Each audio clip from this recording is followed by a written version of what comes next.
Here is the link. Lovely.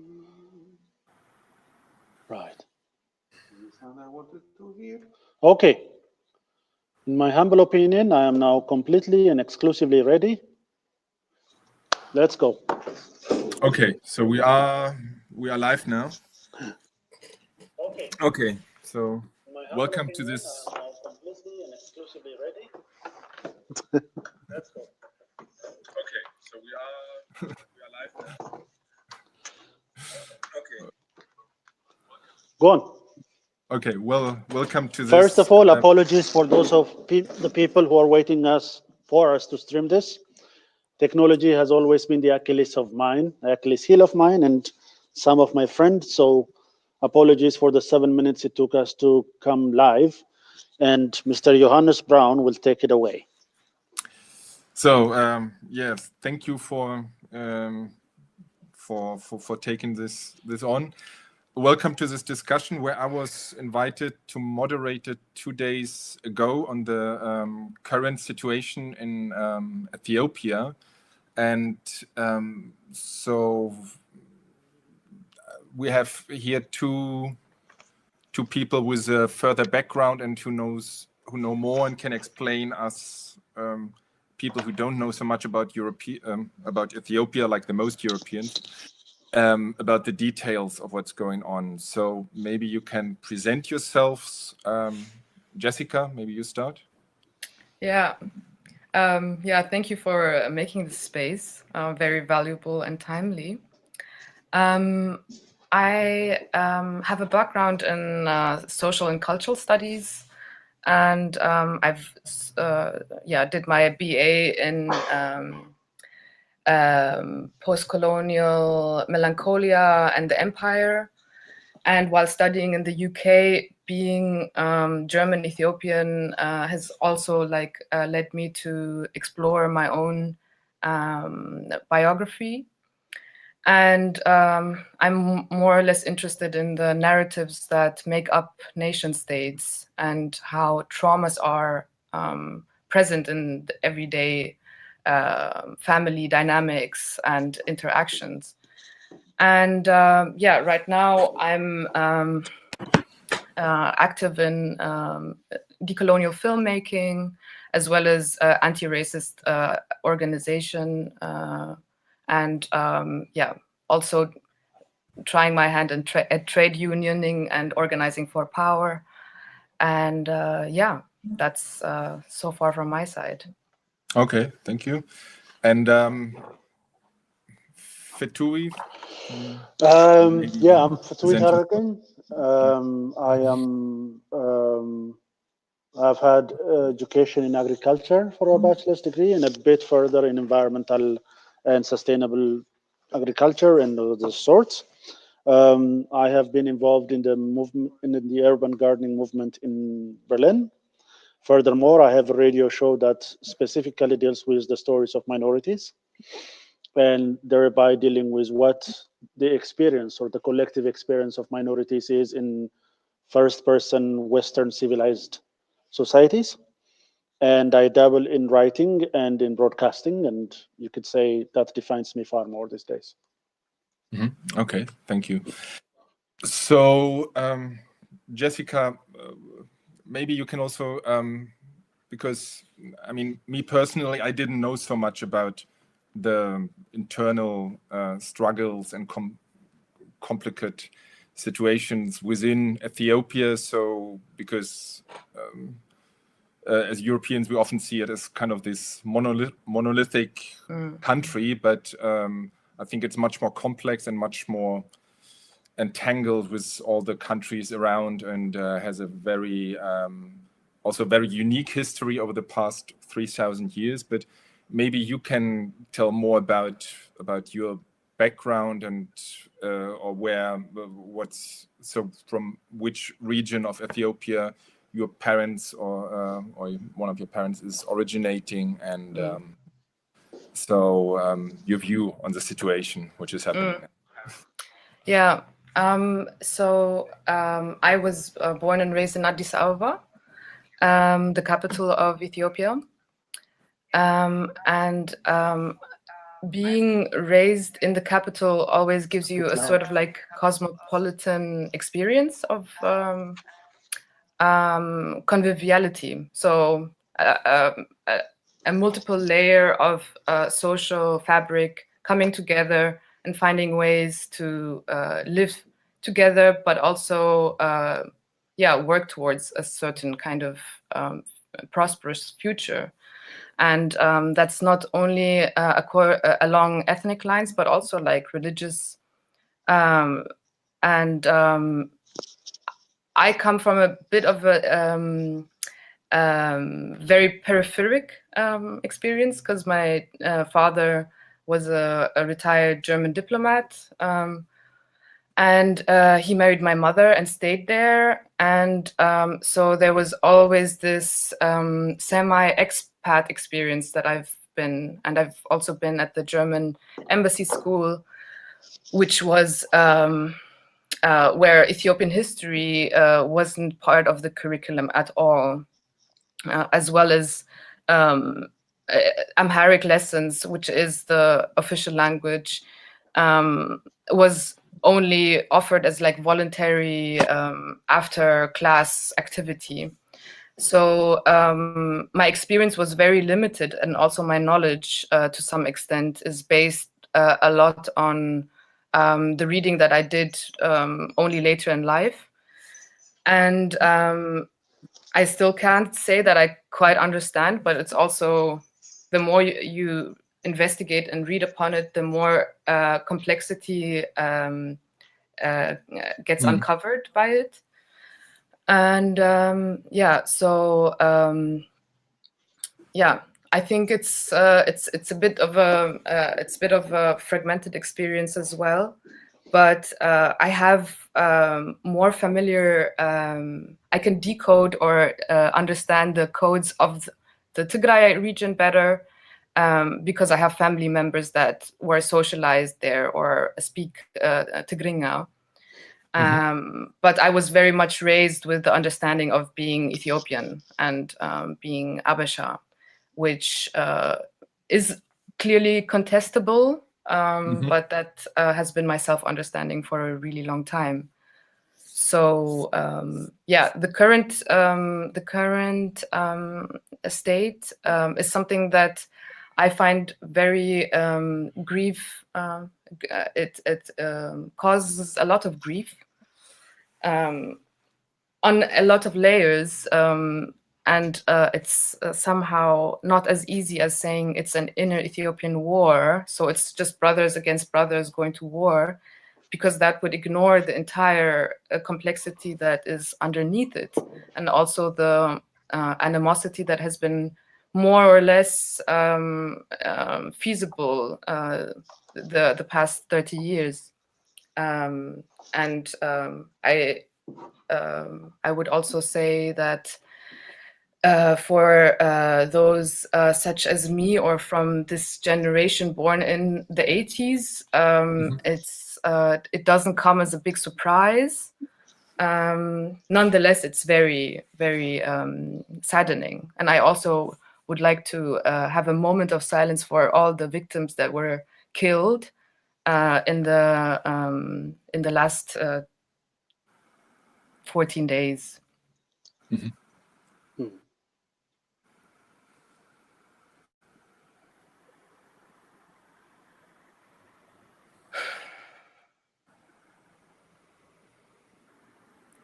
Thank you. Thank you, Jessica.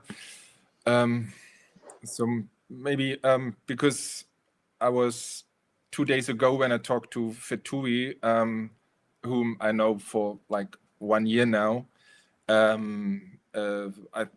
thought of him, okay, he's Ethiopian, he's come from Ethiopia, and then the first time I heard something like, oh, that his family name is Tigrayan, so his family might be also getting problems in Addis Ababa. So that's the first time that I really kind of heard of, maybe also, I don't know, of the importance of the different ethnicities, and how yeah, I mean, suddenly, which reminded me a little bit of the beginning of the 90s. I'm maybe a little bit older, but then in the school, I had friends who were from Yugoslavia, and whom I always thought, okay, they're from Yugoslavia.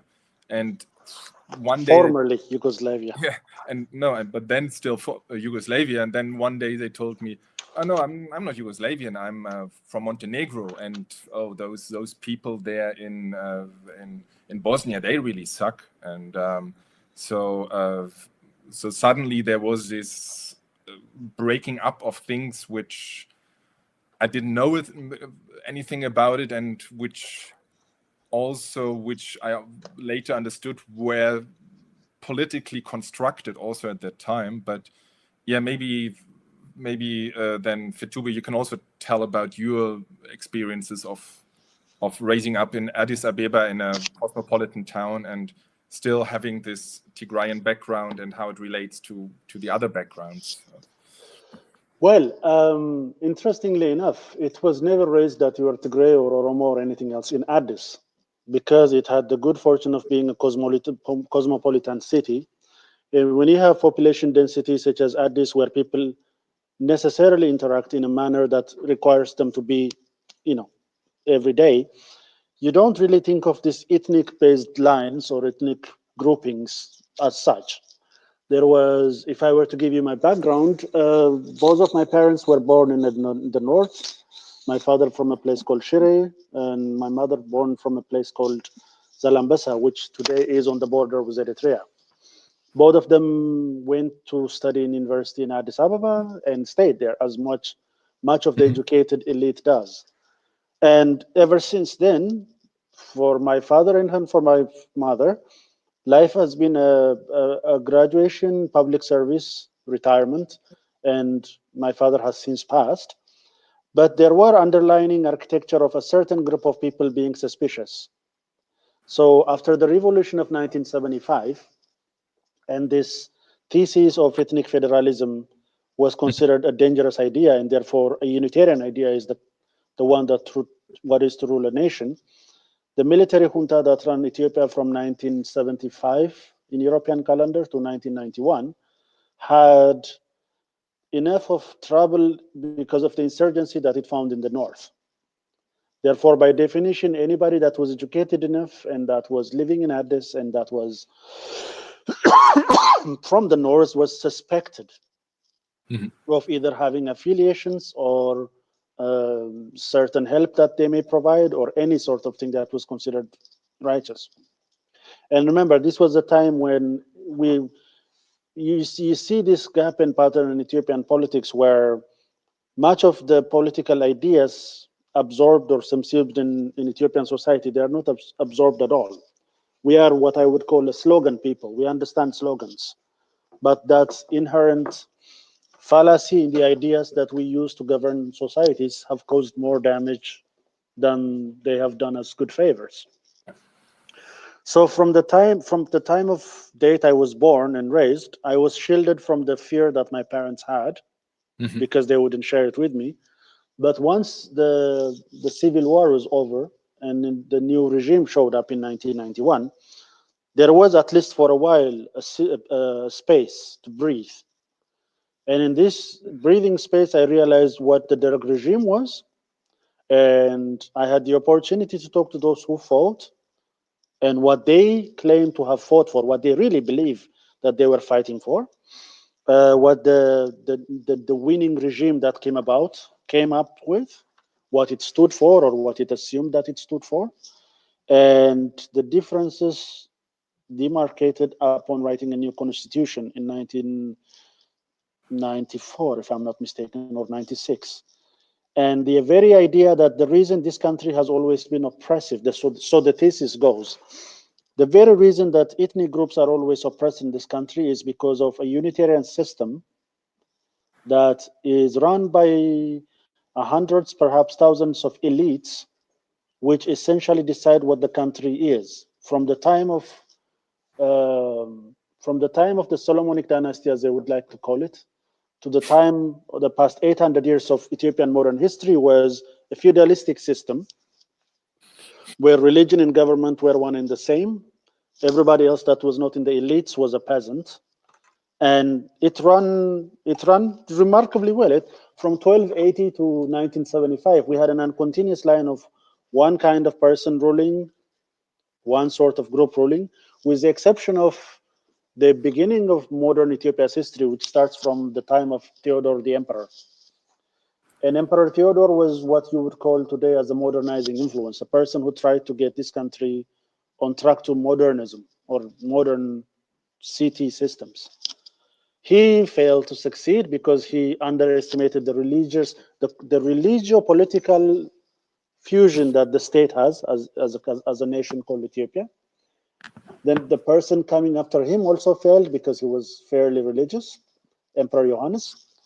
The next one that came is considered the father of modern Ethiopian Republic, which is Emperor Menelik. He had a cabinet of ministers. He was sending Swiss emissaries to build train lines from the southernmost coast of Djibouti all the way to Addis. He was in charge of modernizing in Ethiopia, despite an entire country telling him that this will not be to the benefit of the people. He, the next empress that came, and Haile Selassie, upon assuming the riches of power and upon getting rid of everybody else that would fight them for the power, had the unenviable task of trying to modernize a country against its own wishes. And that led to a system of government that subjugates the people so that it can modernize them. It's a contradiction in terms, really. And once looking at Ethiopian history, what you'll discover again and again is contradiction all in all. It's just, you would not have, it is in so many places available to you. The last years of the emperor were the first ones where moderating influences, newer constitution, newer political rights and freedoms were being given. Those, while they were great, had the problem of coming in, being too little in too late a time. So the emperor laying the groundwork for some civil societies and labor unions and everything else to unify and ask for their rights turned into the complete revolt against him, ending in his death, essentially, and a new military junta assuming power. The fight that occurred then, from 1975 on to 79, I assume, between the military junta, which was considered the provisional administration until a civilian government can be taken in charge, essentially decided that the military regime will be in charge of the country, not a civilian administration. So the student revolution from universities, from high schools that fought with the slogan "Land to the Peasant," turned against the military junta, and the military junta in turn turned against the students. And that generation that was lost in that time through mass assassinations, mass murder, because there were tens of thousands of the elite that were killed. And that generation of elite, for the first time, enough university graduates, enough high school graduates, was a prospect to build this nation, left the country for other pastures. So now if you find people my father's age or my father's generation, they have succeeded where you may find it, in America, in Norway, you name it. We have these PhDs who man universities and staff academies, staff institutions, the world over. The trauma of losing that generation, the country has not yet suffered. And the military junta that was established from 1975 on went in its brutal assertion of how the nation should go. In other words, the question of Eritrea, which then, before, was a colony of Italy, and which through federation was supposed to go in unification with Ethiopia, was all of a sudden left with a policy where the military junta assumed power and said, from now on, this question of Eritrea's unity with Ethiopia should not be done legislatively or politically, rather with the force of arms. But wasn't that not already before that in the 60s? So that the liberation movement, it was in the 60s, but it wasn't militarized. The Ethiopian state have not militarized its response completely and said it's either this or else. In the time of Haile Selassie, there was an opposition to being unified with Ethiopia. Mhm. But there were approaches with the then kingmakers of Ethiopia to come to some sort of settlement where some sort of an Eritrean regime would be in place in Eritrea, but its ultimate supplication should be to Ethiopia. That eventually didn't work out because they started assassinating, or those who were fighting for liberation of Ethiopia started assassinating those who were in charge of Eritrea. The Derg regime, the military regime that came after it, decided that this is to be resolved by military force alone. This led to a civil war that hitherto was not pronounced, but afterwards it became full-blown. And this also led to a very interesting thesis where some of the elite Eritreans decided that this war, which is that at the time, Ethiopia had the fourth largest army in the world. Mhm. And therefore they will not fight them if they were to fight them alone, but the question of self-determination based on ethnic lines should be a question not just raised in Eritrea, but in Tigray, in Oromia, in all of those places. And this is a thesis coming from a gentleman by the name of Walelling, a university student back then, who said that the reason for this country's oppression is because of this ethnic suppression by one group into others, the ethnic subjugation of the many Ethiopian nations, nationalities, and peoples through one group. Mhm. And therefore, there needs to be a federation set up among ethnic lines so that these people live amongst equals, not one subjugating the other. Which then led in Which then led 1991. to an armed struggle, essentially, within and between Ethiopians in Eritrea and in Tigray. And as it expanded, it involved other elements as well. Factions from other ethnic groups also joined in this common struggle to get rid of this military regime. Now, this leads us to 91. This then leads to 94, a constitution that was done by the then elites of the country to have a constitution not based necessarily on individual liberties and rights, but on nations, nationalities, and peoples. In other words, group rights were the first to be respected with civilian rights. And then the country's political elites decided that the platform in which the country will be run from now on is going to be what is termed as revolutionary democracy. Its economic manifesto is not necessarily capitalistic, but developmental state. And this led to a certain, in my opinion, a certain oppression of ideology, philosophy, politics, and economics in a certain group of people's hands, which leads to cronyism, rent-seeking, and a lot of other problems. Remember, the system they built in 1994 had three pillars. One is elections. Two, parliamentary democracy. And third, legitimacy. So long as they did these three things, so long as elections were held, so long as parliament was in charge, there is a democracy in this country. But the individual rights that we talk about were never respected, really. With it goes freedom of expression, the right to publish and be heard, the right to have, the right to, all of this.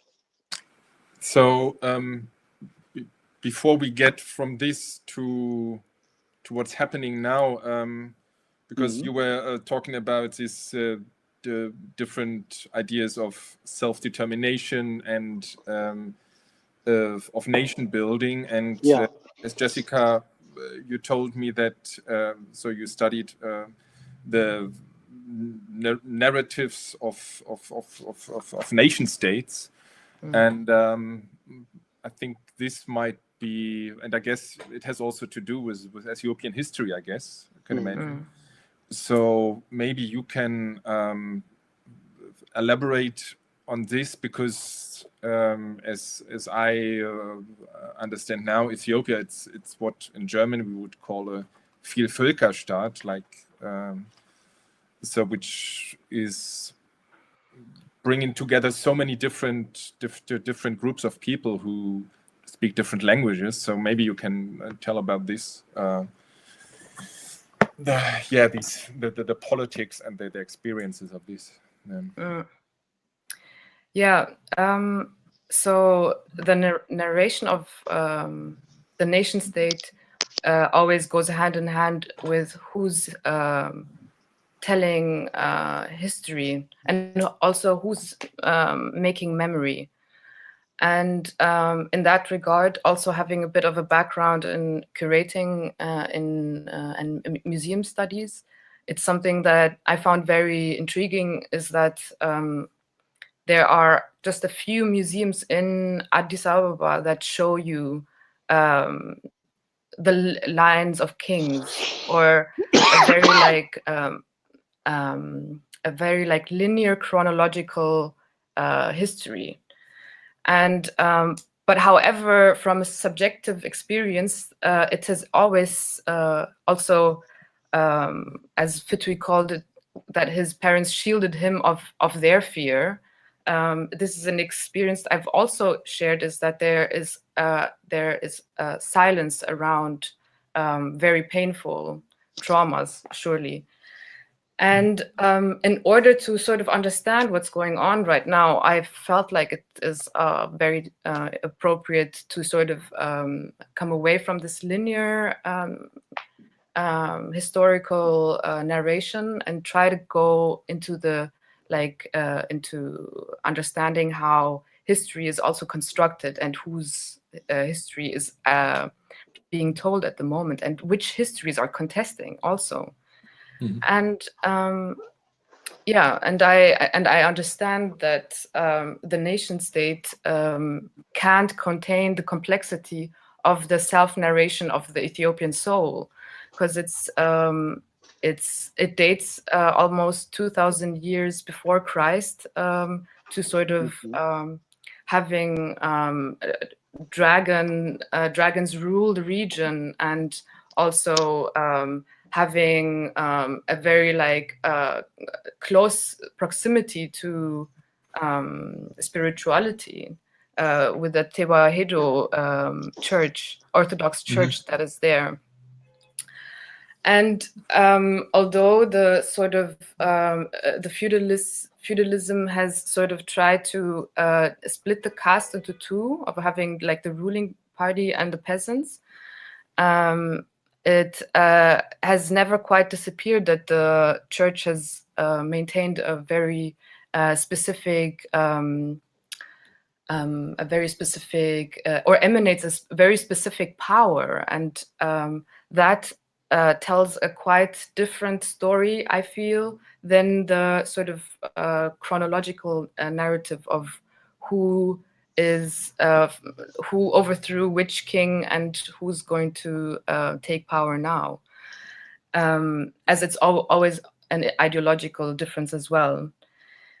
And yeah, what I find interesting as well in my last few visits in Addis, there's this phenomenon of having stickers, or like having a cult figure on the back of cars. So when there is like the Prime Minister Abiy, for example, when he came to power, or when he had the Nobel Peace Prize, there were stickers of him that you could buy everywhere, and people would stick it into the back of their cars, or or have it somewhere visible. Usually it's in the urban spaces.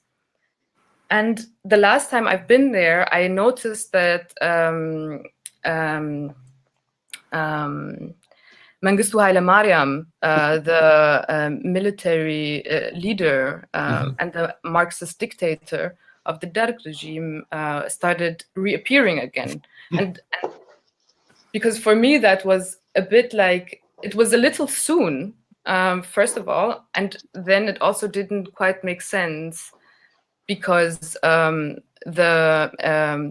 trauma of the military junta of the Derg, it sometimes feels like it's a shielding away, so that the generations after don't have to engage with that type of pain. But it also feels like a disassociation from the pain that is there, that is unprocessed. And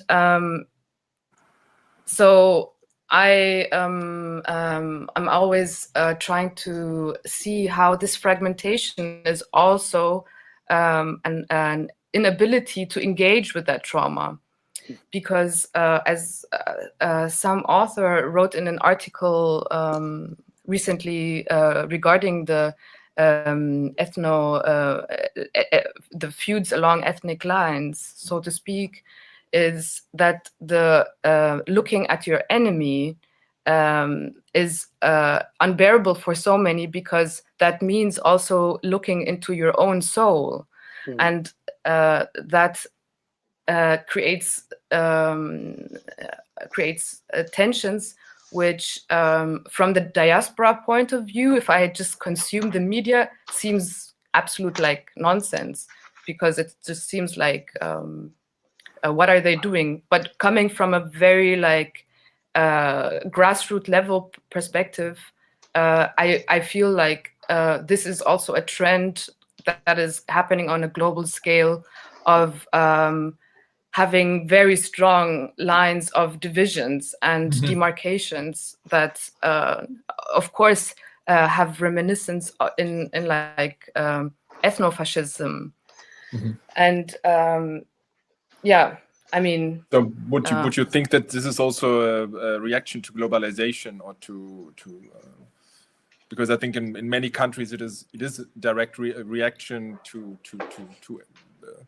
like looking back on those ancient national stories to come to terms with this fast pace of modernization and of denationalization, but I don't know if it's how Well, would you?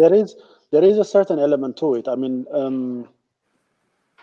Haile Selassie, the emperor, the last emperor of Ethiopia, was the person who joined the non-aligned group when communism and capitalism were a battle line was drawn between communism and capitalism. Haile Selassie, even though inviting Kennedy to Ethiopia and going to Yugoslavia as Tito, was the guy who was part of the non-aligned movement, like Indonesia and the other countries.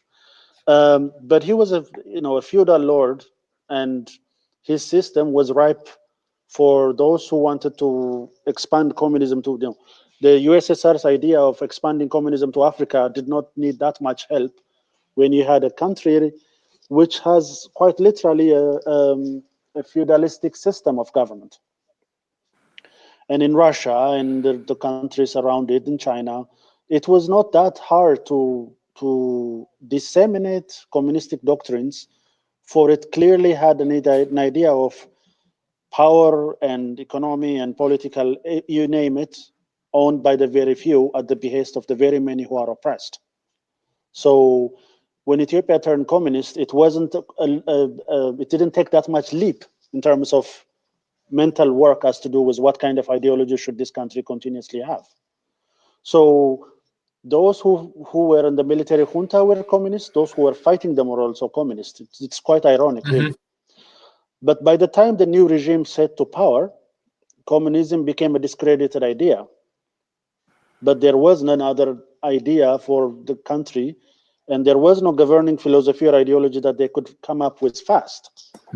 So maybe because I mean, also things, of course, that I didn't knew 2 days ago, and then we're coming to the past, let's say, 40 years of history, where the so a rebel coalition from Tigray, the TPLF, the Tigray People Liberation Front, together with rebels from Eritrea, and also some and Amhara, some party. They were together forming this coalition. A coalition of the Amhara, the Oromo, the Tigray, and the Eritrean. Okay, so basically the main people, but so one of the leading factions was the TPLF, and the which have the stronghold in Tigray, and also I think the first area which was liberated from the Marxist regime, but they themselves, as you just said, were a Marxist party which were aligned with Albania, as I understood it. So, and then in 1991, when after the Soviet Union like crumbled and stopped supporting the Marxist regime, they invaded Addis Ababa together, forming this EPRF, this alliance. So it's a coalition, a front for a coalition of 4 parties, Yeah, and which then led to where the TPLF had a dominant position, and so afterwards there started again a new war with Eritrea, which got independence, and so and actually, I mean, what is happening now? Then the Abiy Ahmed, who got the Nobel Prize for making peace with Eritrea, and also handing over areas to Eritrea which were contested before, and now kind of together with the Eritreans is fighting the rebellion of the TPLF.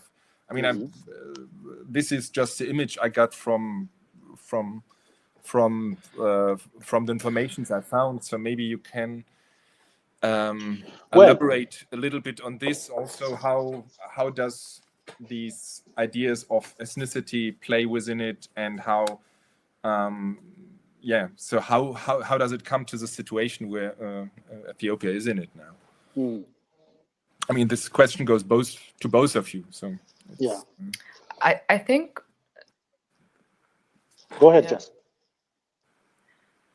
I think what plays a part is also the sort of coming back to your question of globalization. I think it's also a response to the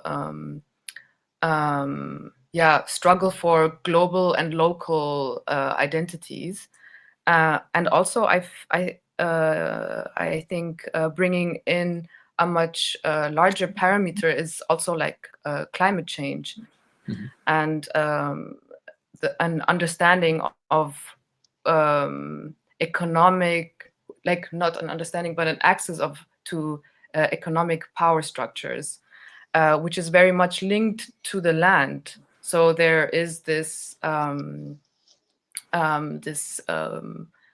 there comes a narrative again, handy to sort of pinpoint the identity based on a region, so as to legitimize certain kind of like access to power or agriculture, or even any forms of power that may be advantages. Yeah, that's what I could imagine. The way I would describe it is this: starting 1991, in the beginning of this new regime, this coalition of parties started running the country with the intellectual and forceful diktat coming from the TPLF. They claim legitimacy from the idea that they have essentially their military forces that were in charge of the war, most of it, in commanding it and directing it, and in providing the ideology as well, including their apparatus to make sure that they go through what they call the revolutionary democratic process. What has happened is there was this system then set up where the TPLF, and at least it is assumed to be this way, although I find problems with it. The 3 other parties considered themselves supplicants to the party, even though the place where the party comes from has about 7% of the entire population of Ethiopia. With time, certain things happen, which is that while you are thinking of revolutionary democracy as an idea to run a country, time goes away from you. Economic and intellectual ideas are going away from you as well. So the idea of having a political dialogue and critiquing, but only critiquing within a room. The leadership critiques itself what's right and wrong, but the public is not aware of what critiques and who is in charge and who is not, and who is going to be admonished and is going to be promoted. Second, After the 2000s, what has appeared is the rise of China and its policy of state developmentalism that Ethiopia took from, and the examples of Korea and Singapore's, countries which have made remarkable economic progress, but little in terms of, at least at the beginning of economic political space, and the need for an all-inclusive dialogue that is required when you're a country 3 times the size of Germany and have about 110 million people. What also happens in this kind of systems is, because the feedback loop never tells you what's going on in the reality, you essentially report to one another, and this leads to cronyism. So while the government said our priority, in fact, our legitimacy, runs with the development we've made in the country. In other words, that repeatedly told mantra, 11% economic development a year. Yeah, 11% per annum. That was the maxim that they have used to justify their position in government. And as I have told you, there were 2 or 3 things that they considered to be legitimate. One is they were holding elections every 5 years. There was a parliament running a country, and these 2 were the modicums of democracy that were enough to ascribe to be a federal parliamentary democratic system, where in reality decisions were made and the parliament was a rubber stamp body. It wasn't a legislative body at all. So in comes the 2005 election, which showed an interesting democratic space within Ethiopia, where for the first time the space was opened up for opposition parties to explain themselves. And these parties did remarkably well, at least in Addis, that they, I think, took about 90 to 95% of the entire seats of the Addis cabinet. And interestingly enough, this is also a place where my father formerly worked at. In other words, he was an elected official for about 5 minutes. And the reason I say that is he was elected in believing in this zeal of revolutionary democracy and making good on what you say and so. But he found a remarkable amount of corruption in this system. Because of the feedback loop, even if you are part of the system, you are to address it to the system, not outside. And if you are to address it to the people who are even more corrupted than you, you are put in a blacklist of sorts, right? So this system functioned with its legitimacy and its credibility depending on factors that have nothing to do with the openness of space or democratic elements, which will eventually catch up with you.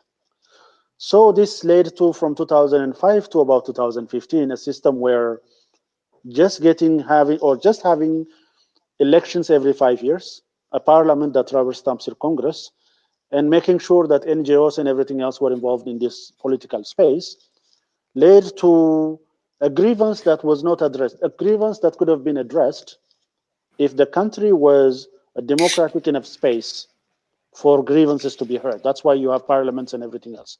Parliamentarians need to be the voice of the people, which they were not. So 10 years of piling up pressure in terms of land being stolen from them by party cadres and being sold for cheap. 10 years of economic mismanagement, I might add, 10% and 11%. While the development was real, those who benefited from it were very few. Add to that cronyism, rent-seeking, and finding a humongous amount of corruption, led to the fundamental question, which is the representation of the major ethnic blocs in this democratic process, on the form of you're taking away our land, you're taking away our resources, and yet we are not represented in this, what you would call a federal government. So this revolution, interestingly, happened